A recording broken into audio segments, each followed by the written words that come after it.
Praise lord అండి. అందరూ ఎలా ఉన్నారు? బాగున్నారండి. ఈరోజు దేవుని యొక్క మాటలు.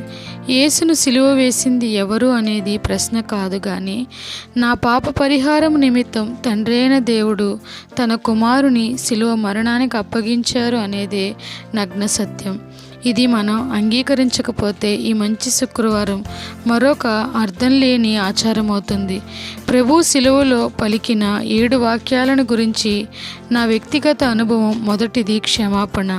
క్షమించకపోతే దేవునికి చెందిన వారం కాము, మనకు దేవుని ప్రేమ తెలియదు. రెండవది పొరుగువారి పట్ల మన బాధ్యత. 3 కుటుంబం పట్ల మన బాధ్యత. 4 దేవుని సహవాసం కోసం మన ఆర్తనాదం. 5 ఆత్మల కోసం దప్పిక. 6 దేవుని చిత్తము సంపూర్తి చేయుట. 7 మన శరీర ప్రాణాత్మలను దేవునికి అప్పగించుట. సిలువ పాపము, శాపము, సైతాను మరణముపై విజయము. సిలువ పాపము, శాపము, సైతాను మరణం పైన విజయము. దేవుడి పరిశుద్ధ వాక్యం దీవించునుగాక. Praise the lord.